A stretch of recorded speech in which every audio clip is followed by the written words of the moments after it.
Andy, well done today. How proud are you of the resilience that your side showed today to get that job done? Yeah, exactly that. We fast forward right to the end result and then work our way back. I thought we was tenacious to be able to get to that point of a 31-7 win with the bonus point. There was all sorts of stuff that was going on in that game, and some of it was our own doing, but most of it was because we played against a tenacious Welsh side as well. So congratulations to them, but we stuck at it and brought them down in the end. How much better do you think the side's going to have to be to win the championship? Oh well, I can't really answer that because we wanted to be better today, but the opposition always has a say in that, and Wales certainly did. And for the dominance that we had in the scrum in the first half, I felt we could have had a bit of a better lead going into half time. But having said that, coming out in the second half, I thought we was in the right place, but there was penalties all over the place, and he was a bit stop-start. But we found our way again. We found our way to get back going, and get the result that we was after. Thanks, Pat. Andy, if you don't mind just maybe going through any knocks any of the lads might have had, or what the scenes in the dressing room, maybe Josh van der Fleer was thinking about as well. Josh had a HIA but past that, so he was a substitution. Why he didn't come back on for Jack. And then I just wanted to ask you about Ty Furlong. Well, the whole front row did brilliant, but I thought he in particular was really good. Like, what did you think of his performance? Yeah, obviously he prides himself on the scrum and running the scrum, etc. And our scrum was a massive weapon that we should have took more advantage of in the first half.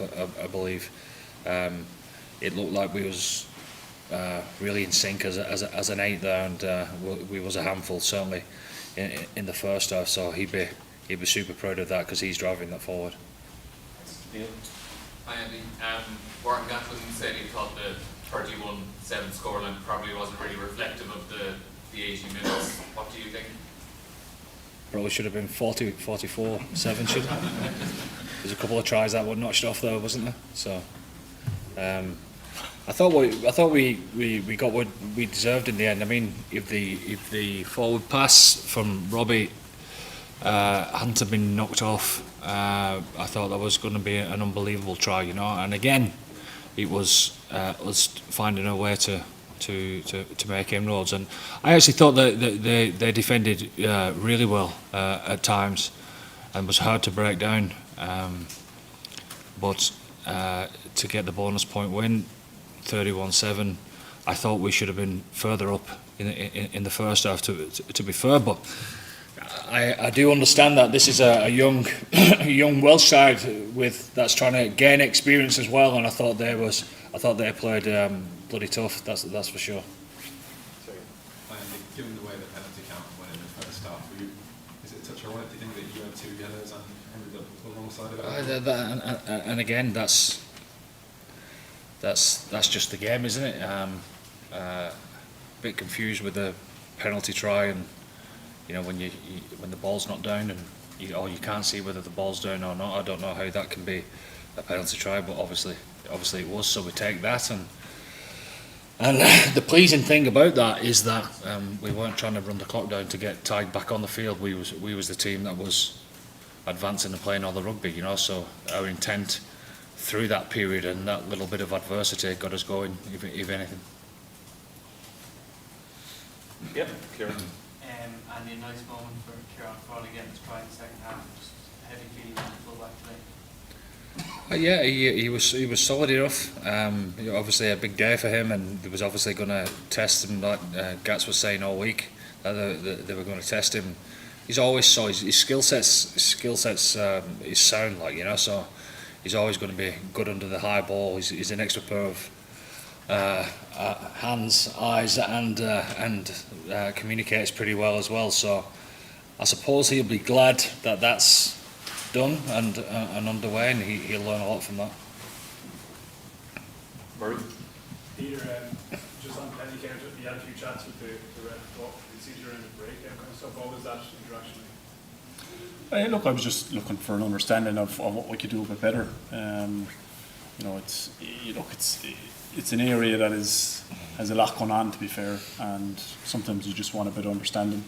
That was about the extent of it, really. And what's your assessment of the performance? Yeah, look, similar to Faz, we know that we can have certainly potentially a bit more intent and a little bit more accuracy, but at the same time, credit to them. I thought they defended well. I thought they tackled well. Some of their collisions, some of their chop tackling was good. And we've been the other side of that card. I certainly have with Ireland. You know what I mean? Underdogs and it's a nice place to be, and you can get stuck in. And I thought they certainly did that. There was times when they put us under pressure, and I thought there's a couple of times we could have turned the screw, but to be fair to them, turned the screw with our attack. But to be fair to them, they were good, defensively. Ashley? Yeah, Peter, well done today. Overall, how are you finding the captaincy?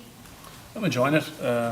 Really enjoying it. It's obviously a huge honour, but it certainly makes life easier when you're winning. You know what I mean? It's not to say that we'll go and assess it, but from the question, it's a huge honour, and I'm loving the role. And Andy, for you, how pleasing is it that you're giving these players their starts and they're coming in making their debuts, like Kieran Frawley, Ollie Yeager, Calvin Nash? They seem to fit in so seamlessly. How pleasing is that for you as head coach? It's very pleasing, but it's their responsibility to do that, because when they put the green shirt on, it's their responsibility to understand what it takes to fill it, and they need to, if that needs them to get to a place that is a bit strange to them, they need to know that that's the type of standard, and they feel that even subconsciously through the pressure that everyone puts on them, through how they prepare, so they get dragged along with that. You know what I mean? So it's something that you would expect to happen if you prepare properly. Okay. Peter, Ruth, and then David. Peter, right? Andy, how important was the contribution of your bench to getting out of a sticky situation and eventually getting the bonus? I thought it was huge. I mean, they was always going to come on and add some power, and it's the reason for the bench in the first place. When you bring a bit of power onto the field, when people are a little bit tired, and I think for that spell of that 10-minute period there, the yellow card, it was free flowing. There was people that was sucking it in big time. So I thought. They were always going to make advantage of that, and it got us back on the front foot, and that's the job. That's what we expect of them. Thanks, Ruth, and then we'll finish up with this section with David. Andy, just on that note, I suppose we don't see Stuart McCluskey on the wing too much, but he still made an impact. It's the new Stu. Somebody bounced off him at one point. It did. That was a fantastic impact, wasn't it? There was a few of them throughout the game. But he's been very comfortable training there during the week. Calvin Nash missed a training session on Wednesday, so he had a full session, full opportunity to fill his boots there, and he did it seamlessly. When you go with the 6-2, you've got to have people excited about wanting to fill in places that they've not done it before. Ideally, you want to get him on in the position that he's used to playing, but he was excited, and we had full confidence in putting him there. David. Andy, in your TV interview, you talked about Ireland being a bit passive in attack in the first half. What exactly do you mean by that, and did the team cure it in the second half? We certainly did. We had more intent in how we played in the second half. What I meant by that is Wales were able to keep numbers on the feet because we weren't punching onto the ball. It's not just the ball carrier, but it's the dummy runners on the outside of them. And if they're not punching onto the ball, you can't disorganise the defence. It just becomes easy for them to read off. And we played too much out the back at times, which made us play a little bit sideways, which allowed us to be a bit more passive than we would have liked. Okay, thanks, Peter. You're finished.